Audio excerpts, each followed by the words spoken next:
Hey everyone, I'm working to hit 1,000 subscribers and I need your help to get there. If you enjoy this content, please hit that subscribe button right now.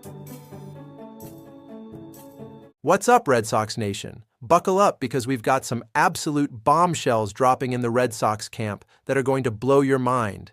We're talking career-threatening surgeries, roster battles that could make or break careers, and a signing so cheap you won't believe the front office pulled it off. This is the kind of drama that separates the championship contenders from the pretenders, and trust me, you're going to want to hear every single word of this. So here's the deal. Spring training is heating up like a pressure cooker, and with opening day now less than 2 weeks away, the Boston Red Sox organization is making moves that have fans absolutely losing their minds on social media. We've got injury updates that'll make you hold your breath, position battles where careers are literally on the line with every single at-bat, and a veteran pickup that proves Craig Breslow might actually know what he's doing after all. Whether you're a die-hard fan who bleeds red since the Ted Williams era or someone who just started following the team last season, what's happening right now in Fort Myers is absolutely essential viewing. Let's kick things off with the news that had Red Sox fans simultaneously breathing a sigh of relief and nervously checking the calendar. Romy Gonzalez, the utility dynamo who's become such a valuable Swiss Army knife for this roster, went under the knife for shoulder surgery. Now, before you panic and start doom-scrolling through Twitter thinking his entire season is toast, let me give you the actual facts here. According to initial reports from Chris Cotillo, who's basically the oracle of Red Sox insider information, this wasn't going to be some catastrophic season-ending procedure. They were talking about a cleanup operation, something to get that shoulder right without completely derailing everything. Fast forward a couple days, and we got the official word straight from the Red Sox themselves. Romy underwent what they're calling an arthroscopic debridement on his left shoulder. Now, I know that sounds like something out of a medical textbook that would put most people to sleep, but here's what it actually means for the team. The procedure was performed by Dr. Jeffrey Dugas down in Birmingham, Alabama, who happens to be an absolute wizard when it comes to sports medicine. This is the same surgeon who worked on Romy back in 2023, so there's already an established relationship and trust there. The fact that Romy was seeking a second opinion from the exact doctor who did his first surgery told us everything we needed to know. The writing was absolutely on the wall that some kind of surgical intervention was coming. Here's where it gets real, though. Romy's been placed on the 60-day injured list, which means we're not seeing him in a Red Sox uniform until sometime around mid-May at the absolute earliest. That's 2 months of baseball without one of the most versatile players on the entire roster. Think about what that means. This is a guy who can play second base, shortstop, third base, and even dabble in the outfield when needed. He's the kind of player managers dream about having on their bench because he gives you so many different options throughout a game. Losing that kind of flexibility, especially early in the season when you're still figuring out what you've got, is absolutely massive.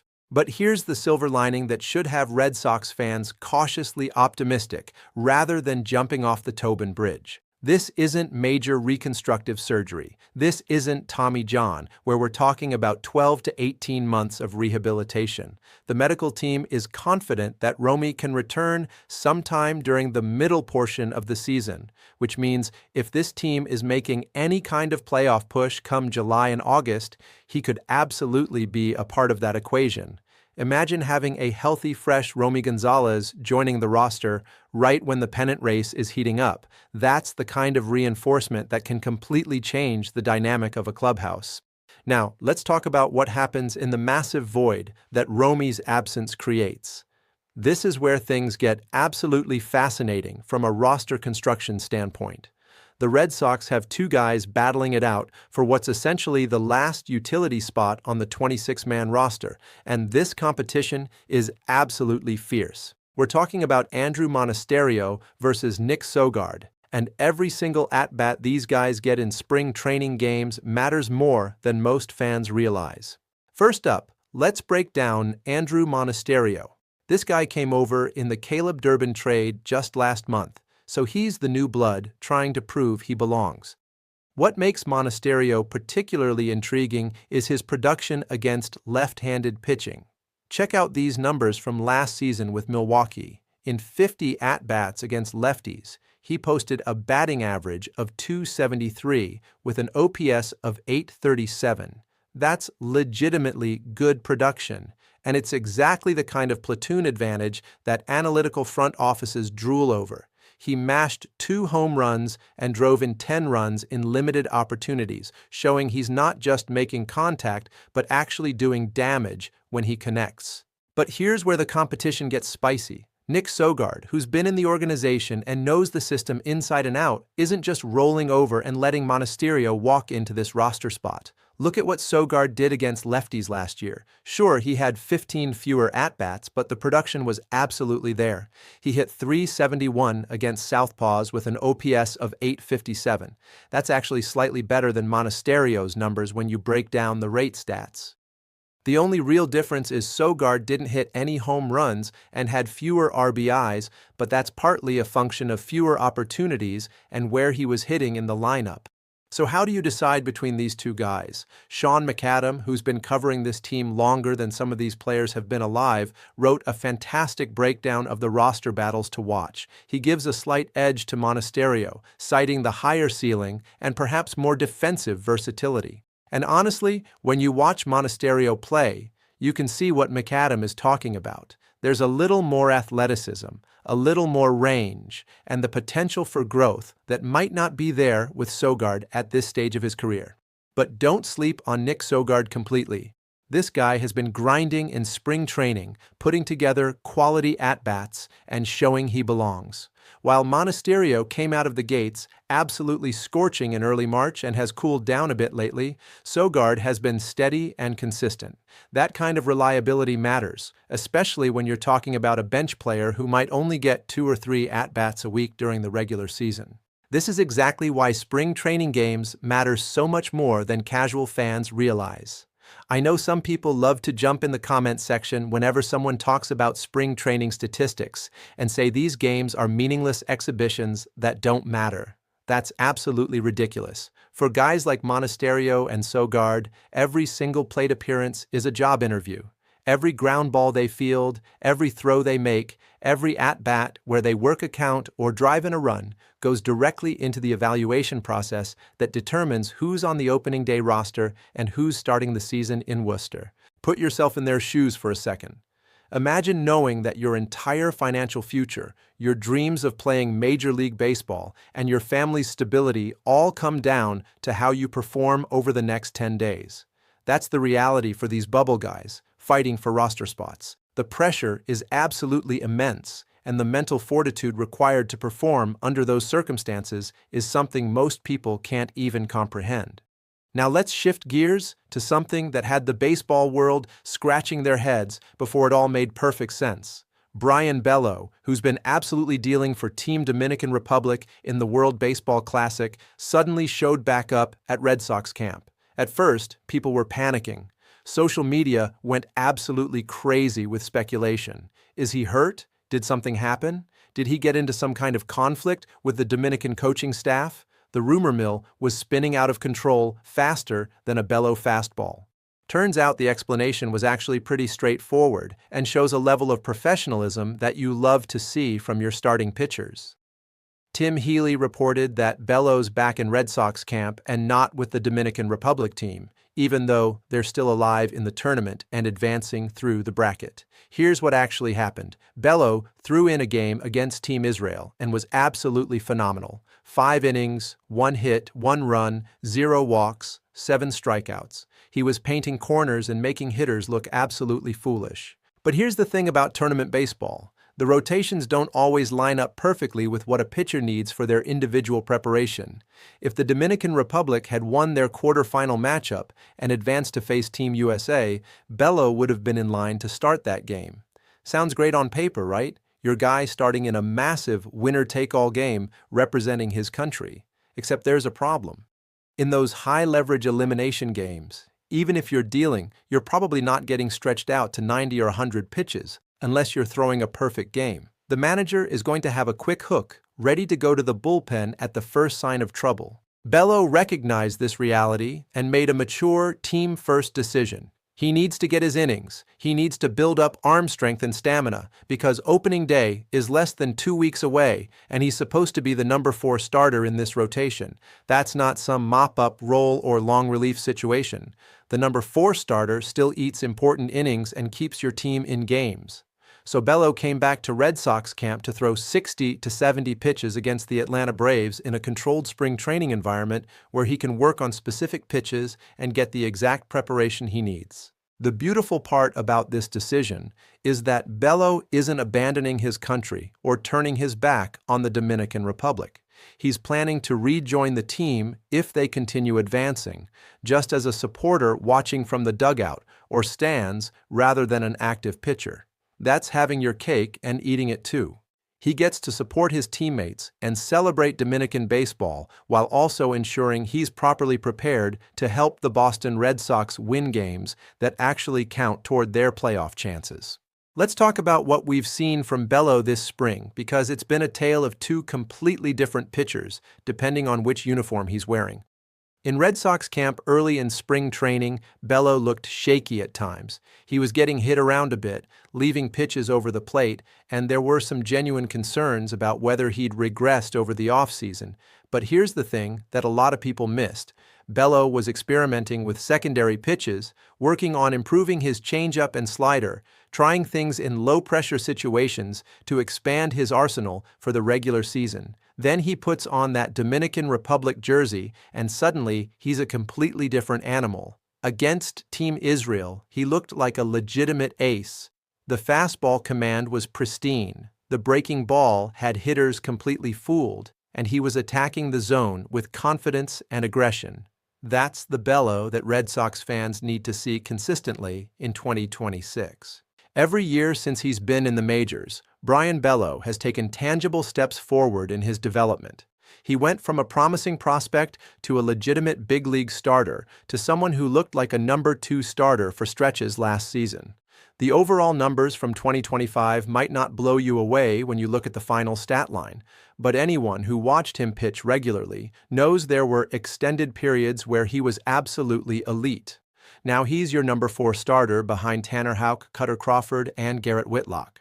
That's a lot less pressure on his shoulders.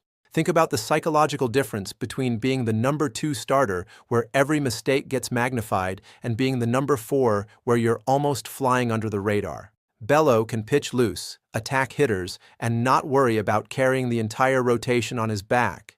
That kind of mental freedom can unlock another level of performance, and I genuinely believe we're going to see the best version of Brayan Bellow in 2026 precisely because the expectations and pressure have been redistributed across a deeper starting staff. Now we've got to talk about the move that has me absolutely fired up and proves that sometimes the best transactions happen in mid-March when nobody's paying attention. The Boston Red Sox signed veteran left-handed reliever Danny Jansen to a 1-year deal worth just $1 million. Let me repeat that because it's so absurd it almost doesn't sound real. $1 million for a proven major league reliever with over a decade of experience. For context, there are utility infielders making 5 times that amount sitting on benches barely playing. There are middle relievers with career ERAs over 5 getting guaranteed money in the 8-figure range. And the Red Sox just scooped up Danny Jansen for basically the league minimum. This is the kind of savvy, opportunistic move that contending teams make when they identify value that the rest of the market has inexplicably overlooked. Let's talk about why this signing is so brilliant from both a baseball and financial perspective. First, the Red Sox had a glaring need for left-handed relief pitching. When you looked at that bullpen heading into spring training, there were serious question marks about who would handle tough left-handed hitters in high-leverage situations. You can't just throw right-handers at everyone and hope for the best. You need specialists who can come in and neutralize dangerous left-handed bats. Jansen fills that need perfectly. Look at his production over the last 4 years, and remember this guy is 36 years old, so we're talking about the back 9 of his career. In 2025 alone, he posted an ERA of 2.30 over 43 innings pitched with the Minnesota Twins before getting traded. That's legitimately elite production from a reliever, and it's not some fluky small sample size. He was consistently getting outs, keeping the ball in the park, and doing exactly what you need from a situational lefty. The question everyone keeps asking is, why did this guy not have a job with 2 weeks until opening day? How did he fall through the cracks to the point where the Red Sox could sign him for just $1 million? The answer is actually pretty simple when you think about it from a market dynamics perspective. Jansen is 36 years old in a sport that worships youth and upside. Teams convince themselves they'd rather give opportunities to 25-year-old fireballers with 100-mile-per-hour fastballs, even if those guys have no idea where the ball is going half the time. Additionally, the reliever market this offseason was absolutely flooded with options. There were so many available arms that teams could afford to be patient and wait for prices to drop. Jansen probably had an asking price of $4 or $5 million back in December. By mid-March, with spring training camps breaking soon and roster spots dwindling, suddenly $1 million guaranteed looks pretty good compared to starting the season unemployed. From the Red Sox perspective, this is pure genius. They identified exactly what they needed, waited for the market to come to them, and pounced at the perfect moment. Craig Breslow, who's taken absolutely endless criticism from the fan base for various moves and non-moves this offseason, deserves legitimate credit for this signing. Sometimes the best general managers aren't the ones making splashy blockbuster trades that dominate headlines. Sometimes they're the ones finding undervalued assets that nobody else wanted and turning them into key contributors. Now the big question becomes whether Jansen can actually be ready for opening day, given that he's been working out on his own in Dallas rather than going through the traditional spring training ramp-up process. According to reports, Jansen threw a bullpen session immediately after arriving at Red Sox camp and told reporters he's confident he can be ready for the season opener. He's been through 15 Major League spring trainings at this point in his career, so he knows his body and understands exactly what he needs to do to prepare. The beautiful thing about relievers, compared to starting pitchers, is they don't need nearly as much build-up time. A starter needs to stretch out to 90 or 100 pitches and build endurance to go 6 or 7 innings. A reliever just needs to be able to throw 15 to 25 pitches at maximum effort. That's a much shorter preparation timeline, and someone with Jansen's experience can absolutely get ready in less than 2 weeks if he's been staying in shape. Here's what I love most about this signing, beyond the baseball fit and the financial bargain. It sends a message to the rest of the roster that this front office is committed to winning and will make moves to address weaknesses, even this late in spring training. That kind of agility and responsiveness matters in a clubhouse. Players notice when management is actively trying to improve the team rather than just accepting whatever roster they have and hoping for the best. So let's bring this all together and talk about what these developments mean for the 2026 Boston Red Sox as we sprint toward opening day. You've got Romy Gonzalez on the shelf for at least 2 months, which creates opportunity for someone like Monasterio or Sogard to step up and prove they belong. You've got Bellow looking locked in and ready to anchor the middle of your rotation with less pressure than he's ever had. And you've got Danny Jansen coming in to stabilize the bullpen and give you a reliable option against left-handed hitting. This is how championship rosters get built, piece by piece, addressing needs as they arise and maximizing value wherever possible. Are the Red Sox the clear-cut favorites to win the American League East? Probably not when you look at what the Yankees and Orioles have done. But are they building something sustainable that can compete for playoff spots and potentially make noise in October? Absolutely. The next 2 weeks are going to be absolutely crucial as the final roster battles shake out and we see who breaks camp with the big league club. Every spring training game from here until opening day carries real weight and meaning. Careers will be made, dreams will be crushed, and the Red Sox will finalize the 26-man roster that they believe gives them the best chance to win baseball games. So here's what I need from you right now. If you made it all the way to the end of this deep dive into everything happening with the Red Sox, That tells me you're the kind of engaged, passionate fan who deserves to stay on top of every single development as it happens. Smash that like button right now to let the algorithm know this is the kind of content Red Sox Nation wants to see. Drop a comment below telling me whether you think Monasterio or Sogard gets that final roster spot. Type A1 for Monasterio or a 2 for Sogard, and let's see where the consensus lands. Most importantly, make sure you subscribe to this channel and hit that notification bell because we are doing daily coverage once the regular season starts. Every single game is going to get a full recap and analysis. Every roster move, every trade rumor, every injury update, you're going to hear about it here first. We're building the ultimate destination for Red Sox fans who want in-depth analysis and insider information without all the corporate media nonsense. Opening day is less than 2 weeks away, and the excitement is absolutely building to a fever pitch. This is what we live for as baseball fans, those magical 7 months where every day brings new drama, new heroes, and new heartbreak. The Red Sox are ready to prove they belong in the playoff conversation, and we're going to be here documenting every single moment of the journey.